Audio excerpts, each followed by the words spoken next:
our leadership and leaders don't need to be in the entertainment business.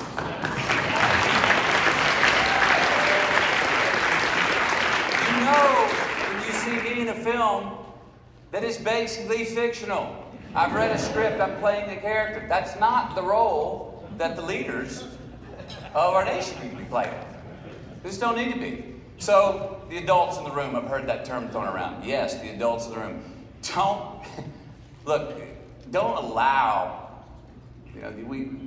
so much of America almost wants to watch the car wreck because we believe, hey, but our leadership, and especially in government, do not need to look like an episode of Real Housewives.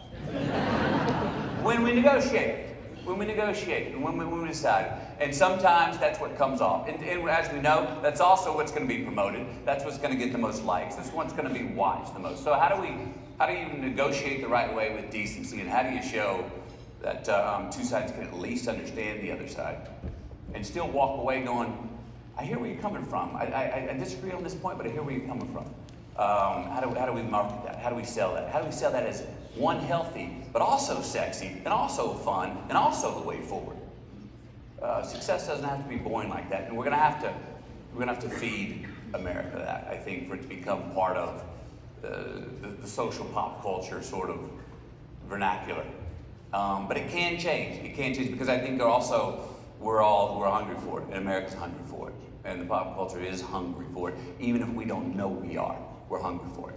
Well, I think you touched on kind of these entrepreneurs of division, sort of shock jock talking heads on both sides that get their ratings by saying the most aggressive and outrageous way of attacking their opponents as possible. Sadly, there are a few people that call themselves elected officials and politicians that also play that game more to their Twitter or X following than to the concept of public service.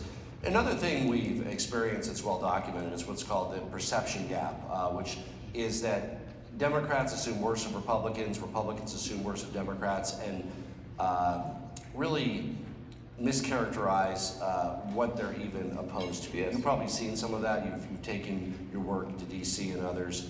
What's your observations on this perception gap and how we can at least disagree about what we actually disagree on rather than the starting point, yes, which is we're disagreeing on things that are sort of a false premise in many cases. Right out of the gate. Yep. We're definitely drinking the Kool-Aid. Look, we know this. Perception, reputation can perceive. We're in a battle for the facts right now. We're in a battle for the truth right now. Came up last night, the term. We're in a battle to actually negotiate. How much does it really matter? The truth. The fact. I don't say that cockily. I say that really. I mean, it's a real question that we need to ask ourselves today, and own up to it, and admit that the truth and the facts don't really matter as much as we like to say they do to a whole lot of people. Is it old-fashioned to say that the truth ought to matter? Maybe, but I'm not going to say it's out of style or should be. Look, we talked about it in the first question. The extremes on the right and left, this perception gap, they have the microphone. It's more entertaining. They have the stage. This 60% in the middle, that where we do agree on the basic values, and you see it every day. Not only these places here, you see it in people that you run into. I see it all the time. Camille and I see it all the time. We got to take the mic back. Now, are we just kind of cruising down the middle, going, no, I hope it comes back this way? I do that sometimes, and think that, it'll find its waterline, and people will get bored with all of the soap operas on the edges, and it'll come back, and it'll find the waterline and sober up.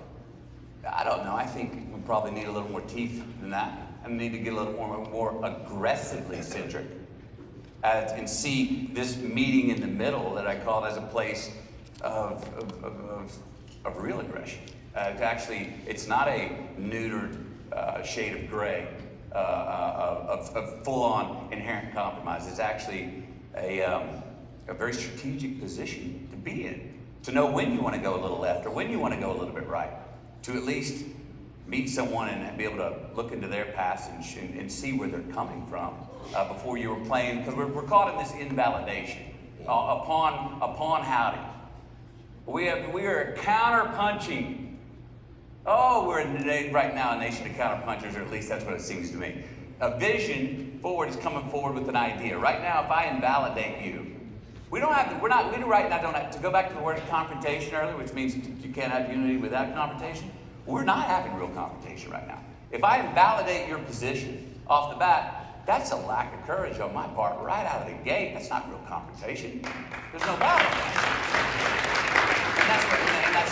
And we know it. Part of it's seems to be through party preservation. Lead with that, whatever it takes to invalidate the other side. Don't even give it its time of day. Don't give it its airspace. Don't give it your ear space. And I don't hear our leaders. I want to hear more vision from our leaders rather than just I want to do the opposite of what they want to do. Well, no, tell me how do you see the way forward instead of just saying no. All I know is I don't want to do it that way or that's the wrong way. And look, we see it right now. It's with two presidential candidates.